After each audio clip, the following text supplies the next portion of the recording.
Wondering how your mindset affects your life? How to bring more energy into your business and life? Millions of people around the world ask these same questions daily. You are in the right place. Learn practices that will help give your life the meaning and success you've been searching for. Welcome to the Charge Podcast, teaching you how to create habits around real goals every day. Practical life advice from those who made it. Here's your host, Gary Wilbers.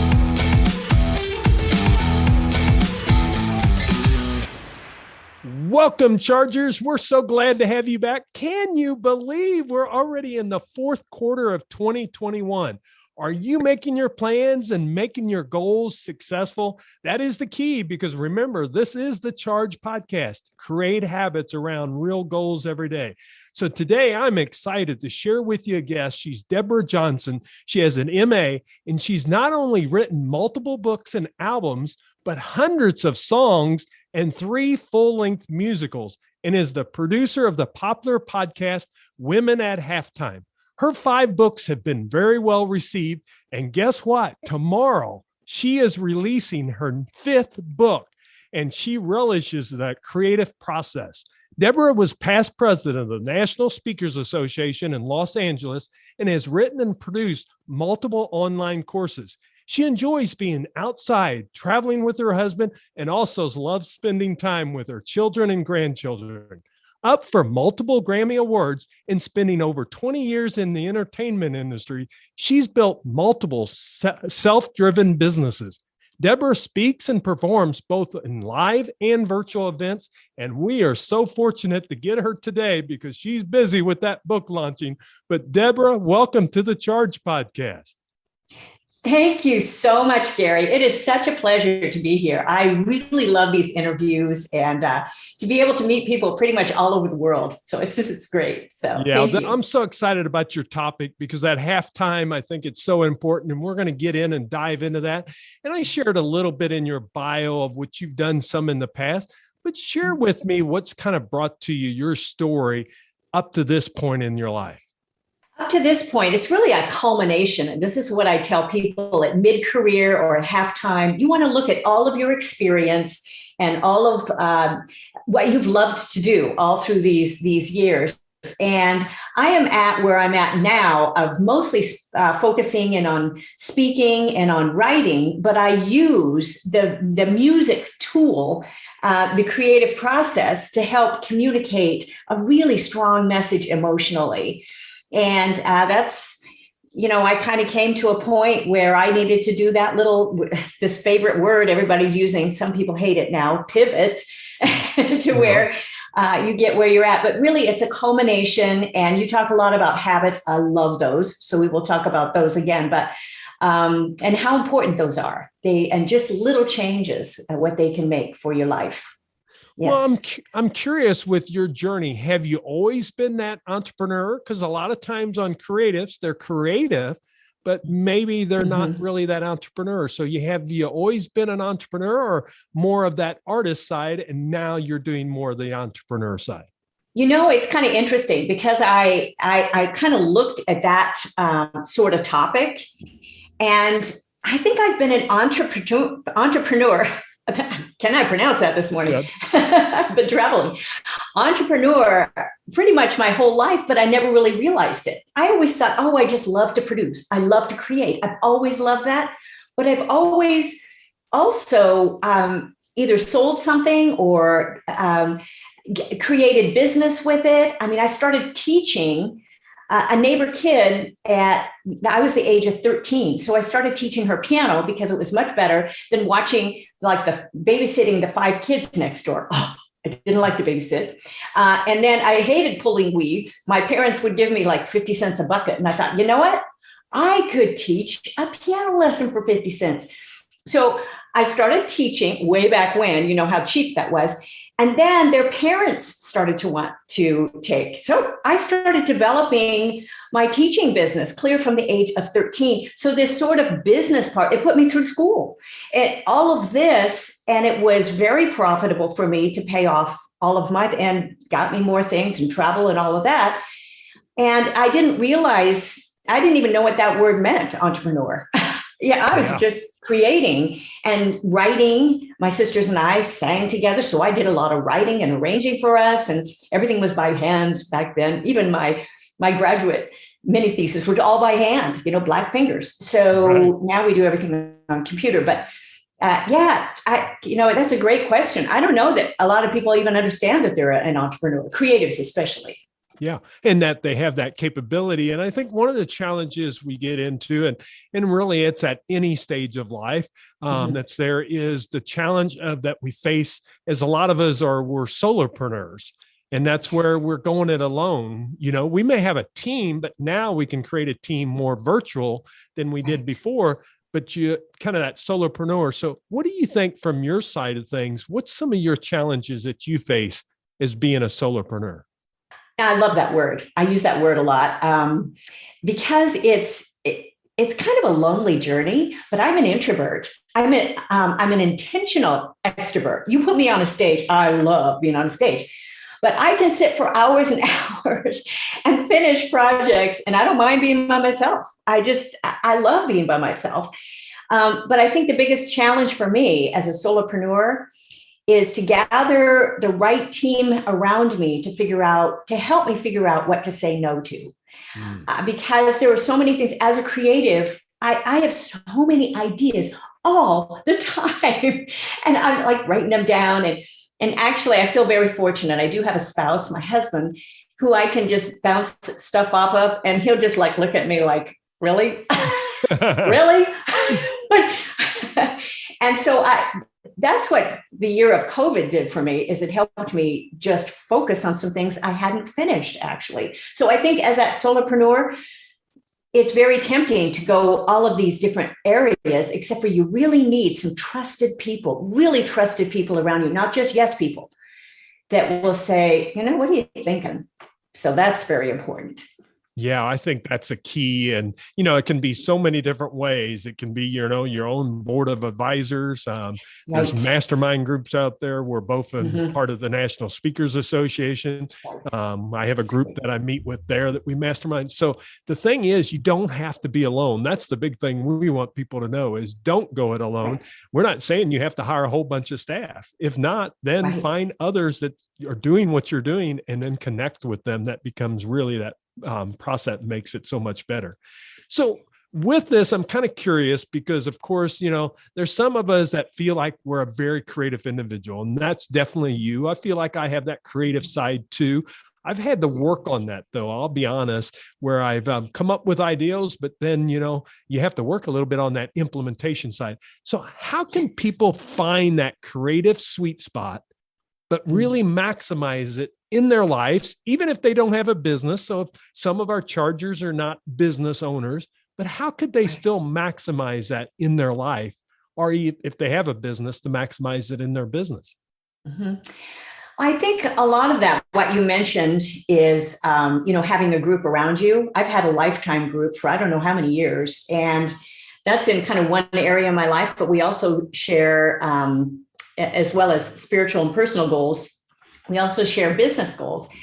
But having that, but also figuring out, your question was sweet spot. To find that sweet spot, I kind of equate that with what I did, and I didn't even,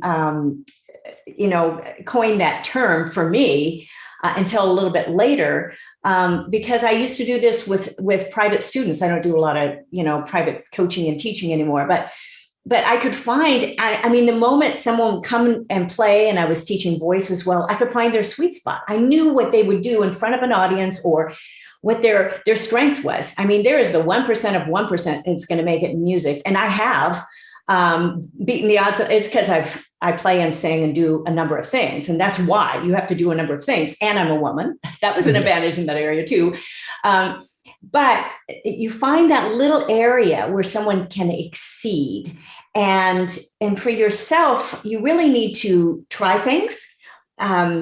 Not be afraid. I think one of the big things, and this is what I wrote about in the summit as well, because it's an allegory, but it's facing your fears. And you have to face your fear enough to try a few things. You can't hold back on that. And I think a lot of people are afraid, especially right now. It's like, okay, can I afford this? And that's a big one. That is a big one. Right. Can I afford this? Can I afford the time? Or I'm just tired. Or what if I get sick? I mean, when I'm looking at, the airports today, and I'll use this as a little illustrations, all the signs, social distancing, people are they're wanting to travel. So they're taking risks. They're sitting next to each other. They're bumped up. I mean, you can't even hardly walk through an airport right now. And because that's what they want to do. You have to want to go somewhere and take some of those risks and not be afraid, because then you're going to see what works and what doesn't. Decide what not to do. But the only way you can do that is by trying some things. And I tell you what, I have tried a lot of stuff.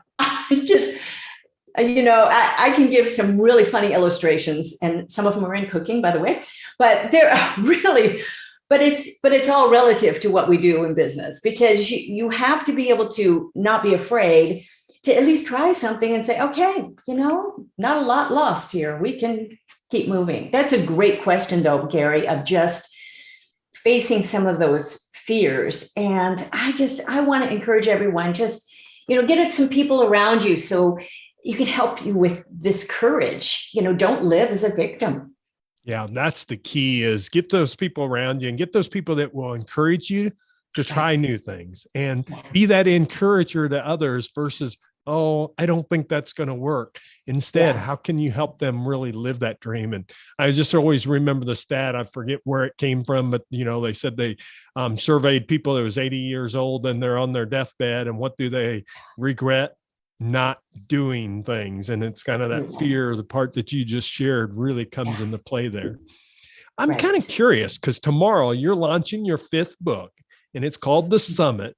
And you kind of gave us a little bit of piece of that. But why did you decide to write this book at this time, and kind of the creative process that you went through in writing it? Well, and this is a really fun question, because I can tell you part of my creative process here is I keep notes, like little index cards of like ideas. And at first I thought this whole thing was going to be called the creative, the Imaginary, let's see, it was something about imagination or a creative journey, or social media circus, which is also in the book. But I had these little names for it. But then I thought, this is a full story. And what I'm attracted to is story. And I felt like there are so many principal books and business books, and I've written 4 of those, of just one is on music, but the others are, Women at Halftime goes through the journey and the questions of your life of, Hero Mountain. It's for men and women, but I entitled that because so many women are at that halftime and just afraid to keep going. So, but this one is more of a story, short, it's not that long, but it goes through that realistic fantasy world that's so popular right now, to where you can hopefully spark the imagination and say, that's me, and to identify with the character. And I tell you, this is the hardest book I've written. I mean, I've written musicals, which are very difficult as well. Do not get me wrong, especially the script. I've been up full nights rewriting a scene because the actors were not into it. Oh my gosh, that's another journey. But the journey of this writing and try to put myself into that character and what that character was really feeling was really good, because I was feeling some of those same things of being, ill-fated or afraid or not wanting to go on, and to be able to have this little character, her name changes at the end as a strong and courageous, but she's got to go through this whole journey. And so that's what spurred me on, is that I'd love people to identify with this little story, simple story. And I've read some of these that have been so impactful for me. And, you never know if you're going to write a classic. I mean, I got as much help as I could to just beat me up on this and hopefully do the best I could. That's the only thing you can do with each project. Just do the very best you can. But I didn't want a ghostwriter. I didn't want anything else. I just wanted the editors to push me. And because it's not my first skill is writing books. I can write a musical theme and all of that, So, but I just felt that story, people could identify with the character, hopefully men and women, of course, but a lot of women are the ones that read those books. So Great question. Well, I love story. I've done a couple fables myself because I think it does exactly what you said. You can put yourself into the story. Mm-hmm. And the point I want to make here, or point I'm going to ask you is what is that message you're trying to tell the person when they join the story? What is that message they're going to get from reading the summit?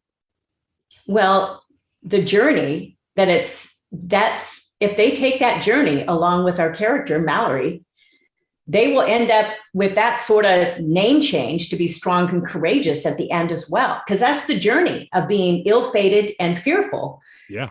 She has to go through all of these different lands and find out what her real purpose is. And there's the whole thing of she gets stuck on a roundabout. She becomes a roundabout hero because she's able to get through that little roundabout right then. And but she has to make the decision to do it and not be distracted. And that's a real message for today. There's so many distractions. People get stuck, especially, and that's why I wrote into the social media circles, which was really a fun chapter to write, by the way. But because you could just visualize all of these little things in here. And I'm very visual, you can tell. But it's just really fun through that and thinking, we all have to make a decision where we're going to spend our time and our energy and where our focus is. And that's the message of this. I want people at the end saying, yes, I can reach my summit. And for those that say, yes, I've reached my summit. Now there's more. Yeah. Don't quit. Don't quit. Don't quit. Well, I think it's going to be a great book at this time because over the last year and a half and longer now that we've really experienced what we've experienced, people are asking, what is that? And we're asking those questions deeper than I think we ever have. We've always had that mentality, but certain people, but I'm seeing it all the time with clients that I'm working with, just friends, asking questions that are deeper. Really, what do they want? What do they want their summit to be? And that's where I'm so excited about people as they pick up this book. They're going to really be able to take the journey along with them and decide for themselves. How are they going to really release that fear that they have? Instead, go for the things that they want to, because we only live one life that I know of. We may come back somehow. Who knows what that is, but we're living now. And I think it's really key that we live in that time that's there. So I'm excited for you. Can you share with them, Deborah, if they wanted to get a copy? Of course, we'll put it in show notes for them. What would be the best way for them to pick up a copy of the summit? Well, I've set up a web page for this. So that's probably the easiest. You can find it on Amazon and all of the other sites as well. Go to heromountainsummit.com. It's all together, heromountainsummit.com. And there'll be a link there directly to Amazon. So you'll be able to find it there. Any sort of freebies there as well. I usually put forms on that page for some sort of a preview or, something you can download. I have a couple maps. So those will be fun to be able to download as well. It's just a really fun little project, but hopefully people will get into that story to not only enjoy it for the story, but to be a life-changing event for them of just this simple story to help them do the changes they need to make in their own life. Well, yes. I appreciate you sharing that. It's going to be so exciting for you. And I know it's going to be a bestseller out there. And remember, it goes on sale tomorrow. So you can go to our website. And if you can't remember the name, just go to chargepodcast.com. We'll have it all in show notes for you too, to make it easy for you. Right. So if you're driving or exercising and you can't write it down right now, we've got you covered. That's the key. Now, before I let you go and we get into the recharge round, Deborah, I always love to ask people, and especially creatives that loves to write songs, musical, and now 5 books. Really, what's that difference? Because it's a total different creative progress that you did than the other things, the creatives that you did. What was the greatest challenge for you in that? I think writing Writing is rewriting. So the greatest challenge, the same thing happens in musicals, is throwing out stuff that, oh, I just love that phrase. I just love that paragraph. With musicals, oh, I loved that scene. I loved that song you made. So with a couple of my musicals, there's some songs I've recorded that are available as singles because it didn't move the story forward. So I think that's, as a creative, we have to let go of what's not going to move the story and the message, the purpose. Again, that's Mallory's, our character protagonist, her journey, whatever wasn't moving her along on her main purpose. And she had to make those decisions. And so do we. Yeah. I think that's great. And the key that I'd really say, you have it right behind you because we're doing this on Zoom so we can see each other. You have everything it takes. It's all about your journey. We all have a story. You know, you're hearing this a lot, but we all have a story. We're telling Deborah's story today because of the right reason she wrote the book. But we're gaining knowledge from her because we have our story. And no matter where you're at, that's the part I would tell you. You have a summit that you can reach. It's your summit. It's not someone else's. So I just totally appreciate you sharing that. Now I'm going to have to put you on the spot just a little bit, Deborah, here. And we've not talked about this, so I'm really putting you on the spot. Share a little bit, or maybe just a verse, if you would, of one of your songs that kind of would impact our audience. Okay. Let's see. I know there's a hero inside you, just waiting to break out. People do what they know to misguide you, to make you stand, scream, and shout. It can be deriding, paralyzing, to step out on your own. But I know you can do it, get all the way through it, to make it all the way back home to that hero inside. There it is. All right. Congratulations. Acapella. I didn't even have a keyboard. You know That's what? right. You got to be able to do everything everywhere. That's right. Well, gosh, I truly appreciate that.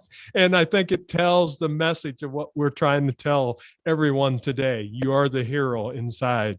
Yes. So thank you for sharing that. Now, I've got 3 recharge round questions before I let you go. What a great conversations it's been. It's been a lot of fun. Chargers, I hope you're enjoying it. Go out and get Deborah's book. That's how you can support her.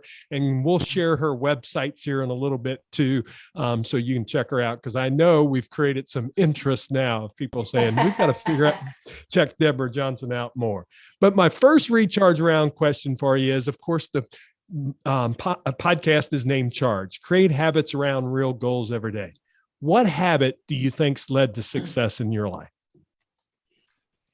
All the creators are just going to love this. I get up early. It's so different than many of my musician friends. And I've worked as a professional musician for a number of years. I've done everything from club work, still work for a large organization called Disney. I've done headline entertainment, a lot of that. But I get up early. I have a brief devotional. You know, I read scripture in the Bible and do a little bit of journaling. And then I also work out. That's my little morning routine, because I always say I get my body up and my mind follows, like a little bit later, usually.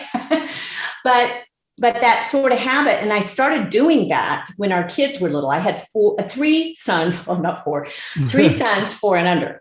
And so it was like busy.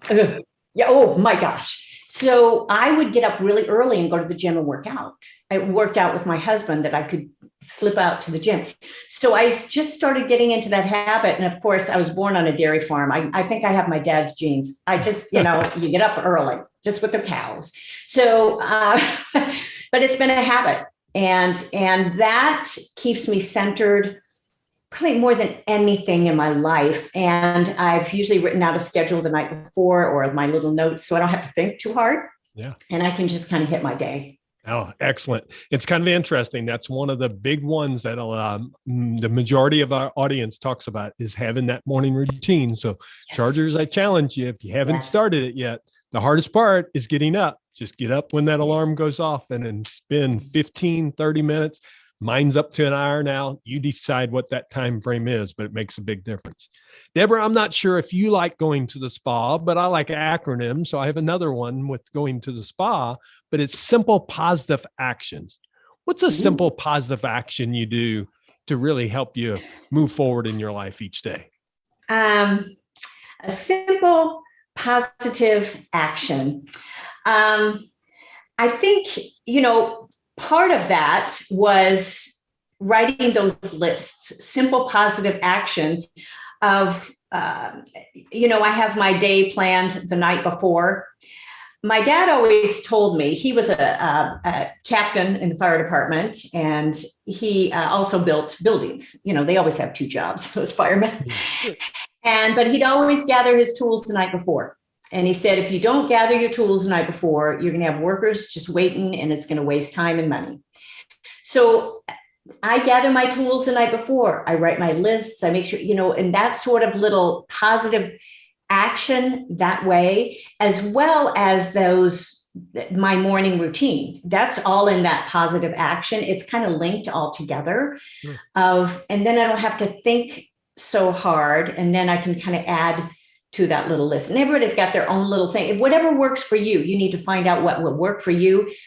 But if you don't have some sort of list or some sort of plan for the day, it's a lot of times it's just wasted. Yeah. So excellent. Great information. Thank you for sharing that. Our last one, you shared already some life lessons and what you really share with audiences, but what do you think your biggest life lesson you've learned, and share that with us? It's hard to say the biggest because I've had a lot of life lessons. Right. But how about one of them? Yes, but one that's more on my heart right now, and it's part of my keynote speech, is I really end on this, is my father became suddenly ill a couple of years ago, and he had never been sick a day in his life. And he was now diagnosed with 2 types of cancer. And we lost him in 11 weeks. But he said something to me. I spent a lot of time with him. I lost my mom a year later. So both my parents were gone so quickly. But he said something to me I will never forget. And it's really become my mantra and what I share with every audience. And he said, eye to eye, I'm not afraid of dying, but I really like living. And I want people to really like living. And it's why we fight so hard to stay well. And it's why all of these areas, but what are you doing in your life creatively and professionally and personally to really like living as well? Surround yourself with some of those things that you love. I love being outside. We've got fruit trees. Peaches are in. And so I love being able to put that in my day. It's a total diversion. And so really like living, put the things around you, whatever that is for you. And that's what I urge. And also don't be afraid to move forward, to really like living and know you're doing what you were meant to do. Life's too short. It's just too short. That is a great message. I appreciate you so much for sharing that. What are you doing each day to just live your life and really enjoy it? Because we get that life to live. And if anything, last year and a half should really give us a reflection point on that, because we've all know somebody that's a close friend, a relative, or someone that has passed, and how that can make a difference each and every day. Wow, Deborah, I tell you, you've shared some great information with our Chargers. They're going to be so excited, and I'd love to be able to share this with them. Share with them again if they want to get the book, where they can go there, and then we'll give them also your website and how they can connect with you. Yeah, I have a number of websites, so you can find me. They're usually linked together because I have the music end of my business and my writing and the publishing, and then I have, of course, the speaking and online courses. So, but you can find the book, HeroMountainSummit.com, because that will forward you right to that page. And that's a page on goalsforyourlife.com. So that's a the site where it has a lot of my online courses and all of that. And then I have some others with Deborah Johnson speaker, but the heromountainsummit.com, and also get on my newsletter because, you can unsubscribe anytime. But if you want to keep up with, there's a little box there. I don't spam, but I have an article that comes out every single week. I write an article also around all of our episodes. I only have so many guests, and my husband and I are on once a month, and we have a great time. We've hit that 40 plus years being married and met on a blind date, and amazing now as I look at it. But it's a lot of fun. It's just a lot of fun. And if you're at mid-career or at the halftime of life, it's very, I pick those topics that are very relevant for you. Yeah. Well, thank you for sharing that. We'll have all that in show notes too. So if you're not able to write it down, just go to chargepodcast.com. We'll have all those connections, the way you can connect with Deborah. She's got some great information. I've looked at the website, some great information out there that you can really pick up some information. And if you're in that age, if you're trying to really figure out, how do you really want to live the rest of your life? This is a great thing to really pick up. And that's what Deborah talks about, and just love seeing right behind her. She's got it right there behind her saying the hero inside. And we've all got that within inside of ourselves. So Deborah, thank you so much for joining the Charge Podcast. Well, thank you again, Gary, for the opportunity. I never take these lightly. I just, I enjoy the opportunity. I've been doing, of course, as much virtually as live these days. And I've had to up my game on my technical, and I'm a techie. Oh boy, though, there's been some good little challenges we've also all faced. But it's been such a pleasure. Again, I just appreciate what you are doing and the message that you have. And that's, I'm just so happy to be here. And I hope some of your listeners are encouraged by, if you take away one thing, that's what I'm happy with. If you take away one thing, because we're bombarded right now with so much information. So I will be extremely excited.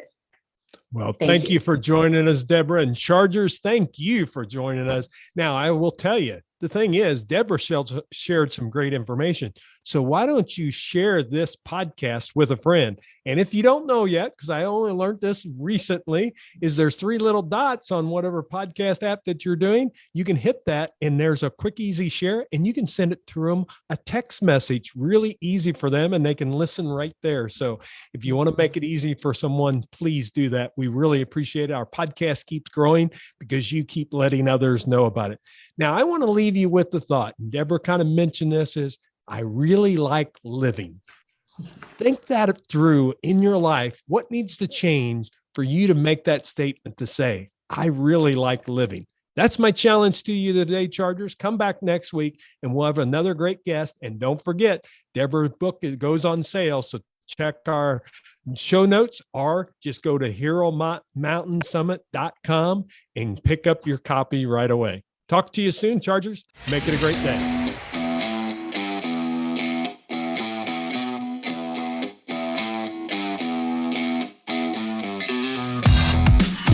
This podcast is ended, but your life doesn't just stop. To continue your inspiring journey, head over to chargepodcast.com and access all the tools and resources mentioned on today's show. If you enjoyed this episode, consider sharing with somebody who may also benefit from the advice provided. That's chargepodcast.com. Until next time, charge in business and life.